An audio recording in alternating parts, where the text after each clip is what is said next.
So you have a couple of RC boats, and when you go to the area that you're going to run them, you want to bring more than one. But how do you do that? Because it is kind of difficult to carry multiple bolts at the same time. So what I'm going to do is show you how I built a PVC storage rack kind of transporter that makes it really easy to store and transport multiple boats at the same time. What you're going to need to do this is a couple of pieces of 10-foot, half-inch PVC pipe and a bunch of fittings. I'm going to show you what I used, but your dimensions are going to vary depending on the size unit that you want to build, the size of your boats, etc. But let's get into it and I'll show you how I did it. So the first thing that's going to determine the size of this is going to be your widest boat. So I'm going to measure this boat here, as this is my widest one, and it's about, we'll say 14 inches. Now I figure about 16 inches should be good. You don't want to make it too narrow that it's difficult to get the boat into it, but you also don't want it too wide because then the thing is just that much bigger. So you try and make it close to the size of the boat, not too much bigger. So I'm going to stay with about 16 inches and that's what I'm going to shoot for. Now I got to determine how long I'm going to make it. So when you got your boat, it probably came with a holder or something like this. So you could measure this and you could make it that wide or long. I would probably make it a little bit longer to give it more support. On this boat, I don't really have anything to go by.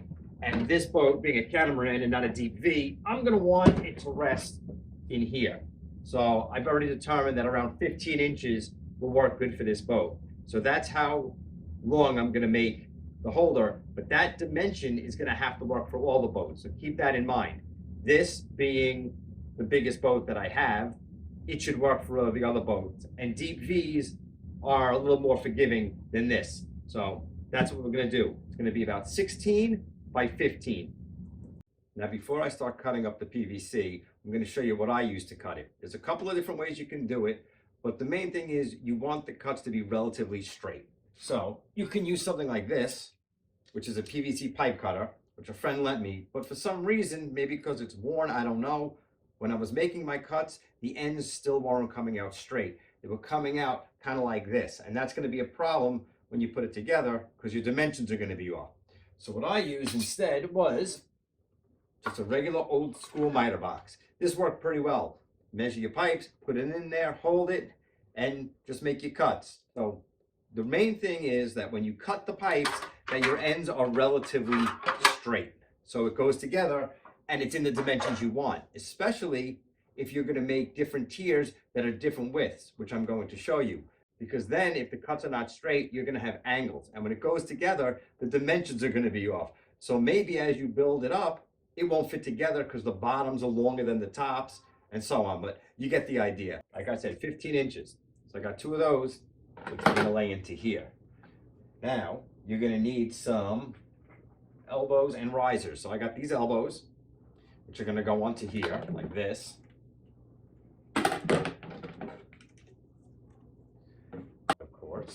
Put those on there real quick. Now I determined when this was together that I needed a riser here or this would hit the ground. So we're going to need 4 T's, but I also needed a 2-inch spacer and a coupler. So I'm going to put all those on, put the whole thing together, and then I'll talk about how that worked out. Okay, so I got it together. You can see I forgot to mention you want some 1/2-inch pipe insulation. So put that on there for cushioning. And that will tell you basically how wide these pieces need to be. Now keep in mind that these pieces are about 2.5 inches wide, but the pipe only goes in 3/4 of an inch. So when you're cutting these pieces, you have to take that into account. So for me to get to about 16 inches, I have this piece and this piece at 3.25, and I got the outside pieces at 4.5.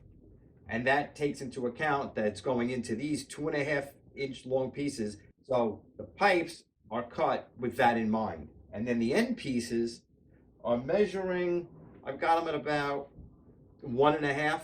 And again, the pipe goes in 3/4. So when you're doing your figuring on cutting, you got to keep that in mind, how wide these pieces are and how far the pipe goes in. It should be a standard. So you can figure 2.5 for these, with the pipe going in 3/4 on each side. So that's leaving you with 1 inch left over in the middle. So just keep that in mind when you're making your cuts. All right, so I got it together, flip back over. I cut 2 more 15-inch rods like these. They're gonna go over here. I have my 4 corner pieces, 3-way elbows. So those are gonna go on like this.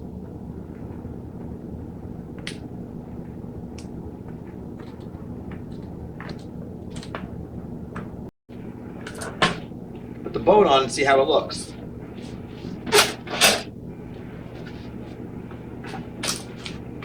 Pretty good, nice and stable. Then I'm gonna add my uprights. So put those in here. This.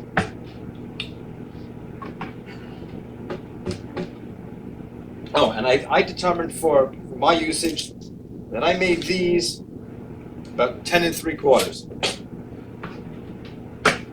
And then I'm gonna have my next tier that's gonna be on here, and based on this being the highest point, that was enough height that I would be able to slide this in without it being too much difficulty and not being too tall, because you know, the more space you leave, the taller it's gonna get. So let's go on to the next section and I'll build that and show you how that came out. All right, so now I got the second tier on for my next boat. And you can see, basically, just repeat what you did in the first step. Now over here, you can see that I have a 4-way. You don't need a 4-way. You can use a regular T like you used right over here. Initially, I was gonna have a bar going across here, and then realized the support bar for the boat is also going to add the rigidity to tying this together. So you don't need to have a 4-way here. You can use a regular T-fitting like that. More elbows, more foam insulation, and now I'm gonna go on and add the 3rd tier. And here we are with the 3rd tier. Now, when I said just repeat what you did before, you can see that the spacing I have here and on this one here are different than what I use on the bottom. You can make them all the same. That's up to you. You just have to do your, refiguring of dimensions.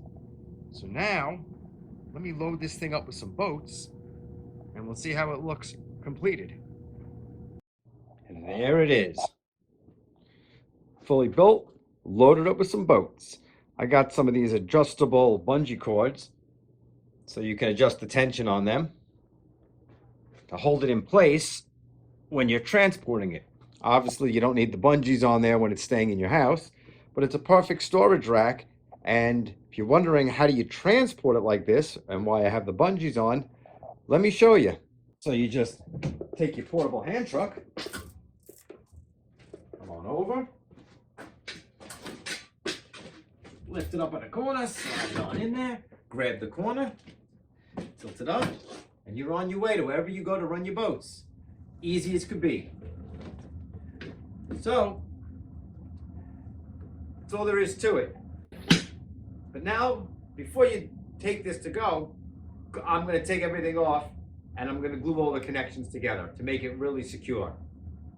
However, now that I think about it, if I didn't have to bring this hand truck with me, that's one less thing to bring. What if I add wheels to this and make it all in one? Check back on the next video and see how I did that.